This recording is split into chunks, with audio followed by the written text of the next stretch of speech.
كلمة الطلاب يلقيها نيابة عنهم الطالب المتدرب عظمة الله محمد طفيل.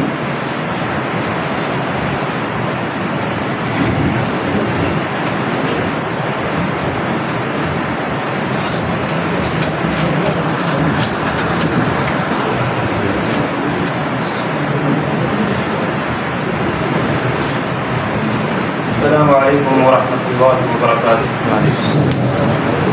بسم الله الرحمن الرحيم. الحمد لله رب العالمين، والصلاة والسلام على الرسول الأمين وعلى آله وأصحابه أجمعين، وبعد.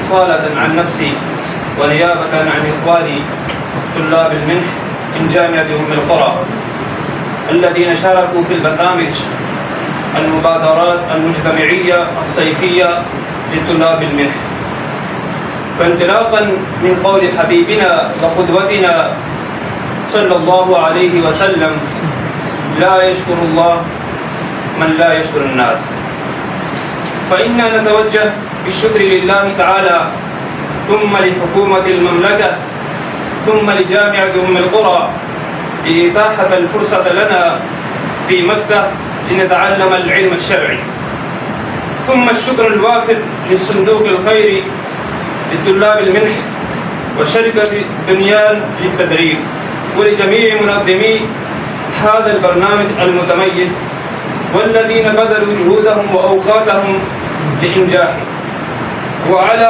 رأسهم الأستاذ دكتور أحمد مشعل الغامدي حفظه الله مدير هذا المشروع، وسعادة الدكتور حسن كنسارة المدير التنفيذي بالصندوق الخيري، وكذلك الأستاذ الفاضل أبو سلمان هشام العياني المنسق والمشرف من شركة بنيان للبرنامج، والأستاذ أبو بكر المتابع لتنفيذ البرنامج من شركة بنيان، وجميع المدربين ومنهم الشيخ خليل عناية الله.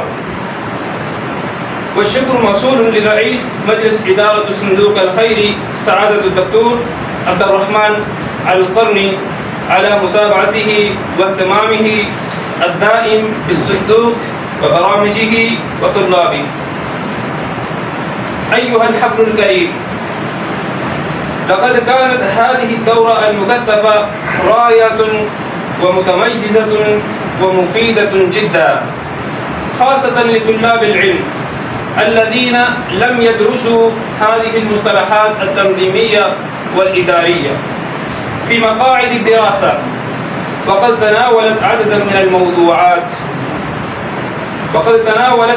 من الموضوعات المهمة في حقائب تدريبية متنوعة، شملت مدخل لإدارة المشاريع التنموية وإدارة الاجتماعات وبناء فرق العمل والتخطيط التشغيلي ومؤشرات الأداء وتحديد الاحتياجات المجتمعية ومهارات تحرير الخطابات والتقرير ومهارات التعريف بالإسلام ومهارات التعامل مع المسلم الجديد واستراتيجيات تدريس القرآن الكريم ومهارات عرض الدرس القرآني.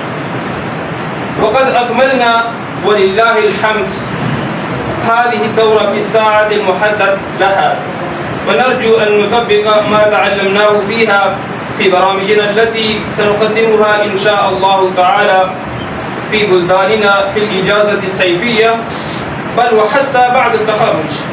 كما نرجو من المنظمين لهذا البرنامج المبارك الاستمرار في تقديمه كل عام لأكبر شريحة من طلاب المنح، لما فيه من الفائدة الكبيرة والأثر الطيب عليهم وعلى بلدانهم.